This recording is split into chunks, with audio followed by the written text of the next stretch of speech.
पाल पोस कर बड़ा किया है हमने तेरे बेटे को।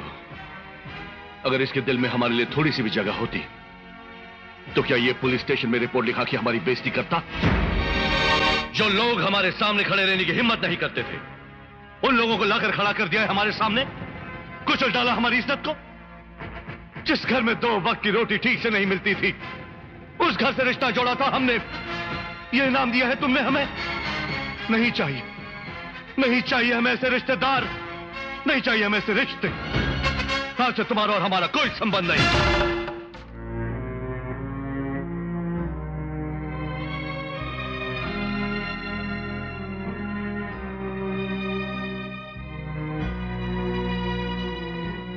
बेटा खाना खा ले। नहीं माँ, दीदी मेरे लिए।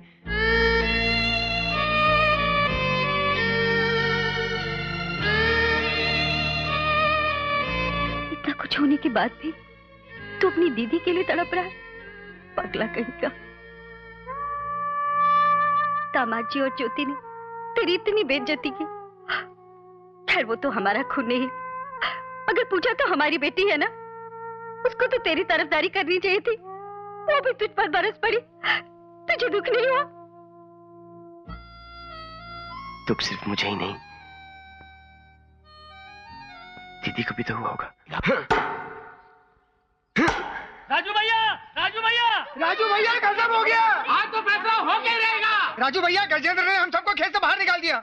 गजेंद्र बोलता है कि आपके जीजाजी की सारी जायदाद का रखवाला अब वो खुद है। ये सारी मुसीबत की जड़ वो वैशाली है, वो दीमक की तरह सारे गांव को खा रही है। हाँ राजू भैया, अरे ये बात यहाँ रुकने वाली नहीं है, आगे और बढ़ेगी।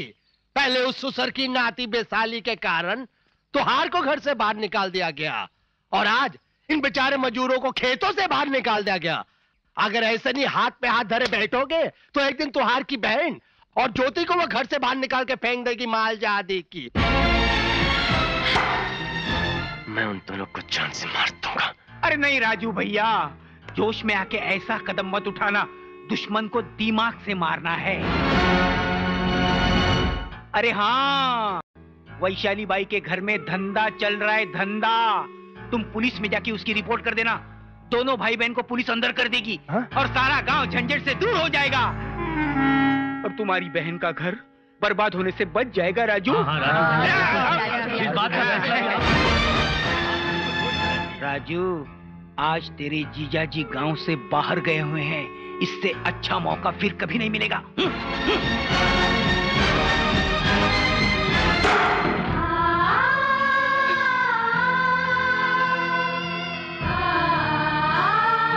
दीदी, सुना जिया जी ने क्या बोला मुझे? जिया जी ने मुझे इस घर का नौकर बोला। क्या मैं इस घर का नौकर हूं? बोलो दीदी, इस घर का नौकर हूं? हाँ, तो नौकर था, वो मालिक है। कल तक तेरी जरूरत थी इसलिए तुझे घर में रखा था, आज तेरी जरूरत नहीं है इसलिए तुझे निकाल कर फेंक दिया। सुना नहीं तूने ज्योति ने क्या कहा? अब क्यों उसके सपने देख रहा है तू? क्या रखा क्या है तेरे लिए इस घर में? गलती मेरी ही थी। दहेज में जिस तरह से भेड़ बकरियां लाई जाती है, उस तरह से मैं तुझे अपने साथ ले आई। मैंने तुझ पर बहुत बड़ा अन्याय किया है। क्या कुछ नहीं किया तूने इस घर के लिए? खून पसीना एक कर दिया। क्या इनाम मिला तुझे? अब क्यों खड़ा है मेरे सामने? निकल जा, भूल जा अपनी बदनसीब बहन को, छोड़ दो मुझे अपने हाल पर, और फिर कभी यहाँ पाँव मत रखना। निकल जा यहाँ से, भगवान के लिए निकल जा राजू, जाना।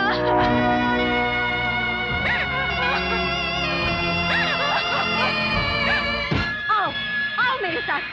तुम लोगों के होते हुए तुम्हारे गांव में मेरी बेटी के साथ इतना बड़ा अन्याय हो रहा है, और तुम सब मुंह पर ताला लगा के बैठे हो। किसी में हिम्मत नहीं उस बड़े आदमी से सवाल कर सके? अरे वो क्या समझता है कि कोई पूछने वाला नहीं है? माँ, क्या कर सकते? तू चुप रह, तुझे क्या पता औरत का दुख क्या होता है? तेरी बहन पर इस वक्त क्या गुजरी है?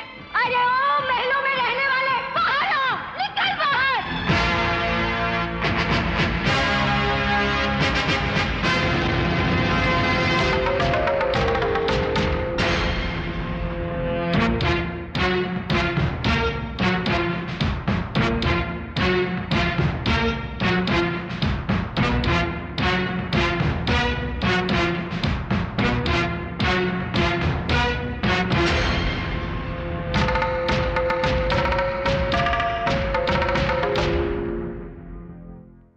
इस उम्र में इस तरह गांव वालों को जमा करके हमारी हवेली के सामने हंगामा करते हुए शर्म नहीं आई तुम्हें? अरे किसे शर्म आनी चाहिए?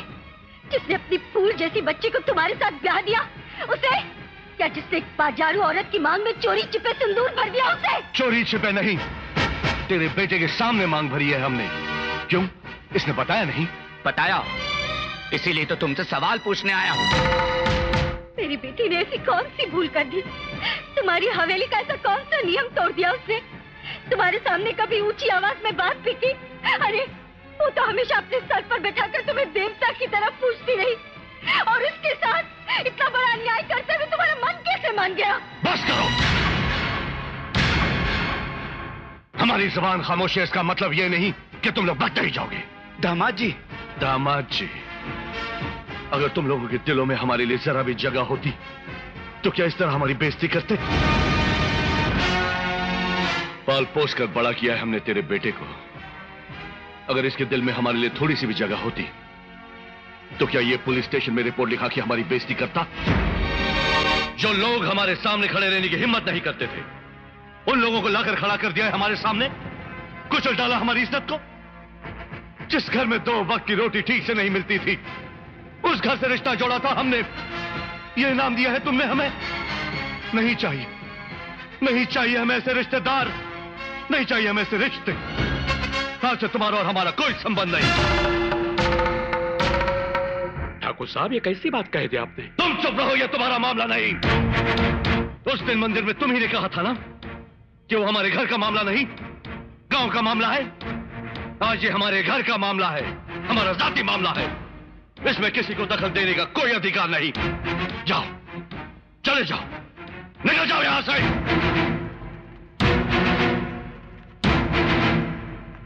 जिया जी, जिया जी मेरी बात सुनिए प्लीज। जिया जी, मुझसे गलती होगी, मुझे माफ कर दो जिया जी। जिया जी प्लीज।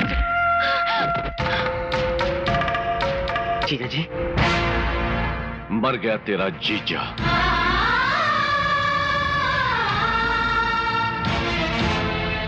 हो गई तेरी बहन विधवा।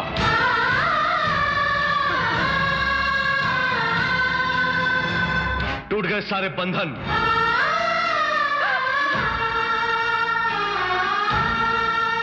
अब सिर्फ एक ही रस्म बाकी है।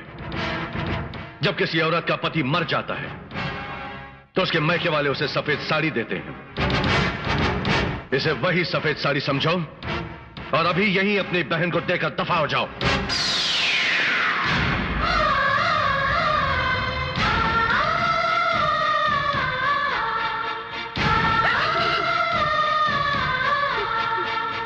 जिया जी, मैं मानता हूं कि मुझसे गलती हुई है, लेकिन उसकी सजा मेरी दीदी को मत दो। मैं इसी वक्त इस घर से चले जाऊंगा और वापस कभी नहीं आऊंगा।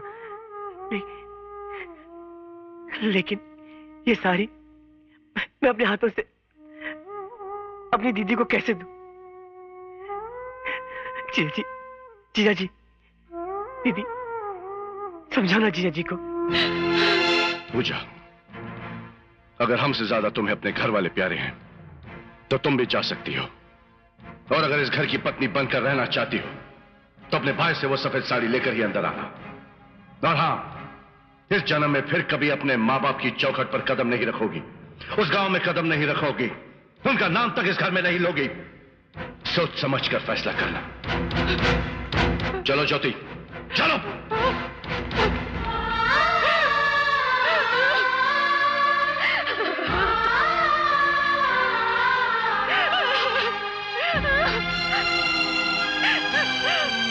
बेटी, आप इस घर में रहकर क्या फायदा?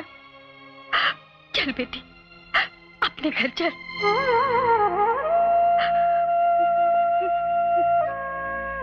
नहीं माँ, बेटी के अपने घर से डोली निकलती है और पति के घर से अर्थी। इतना ही सफर होता है औरत के जीवन का। पति के घर सुहागन बनकर रहने में ही इज्जत है पत्नी की। मैं आप लोगों के साथ नहीं आ सकती, मुझे माफ कर देना।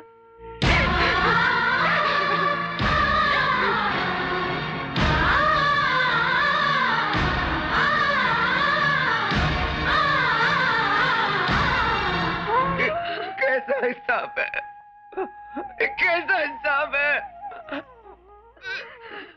बाबू, चलो बाबू। विधवा की साड़ी बेटा। क्या? विधवा की साड़ी। चलो चलो चलो।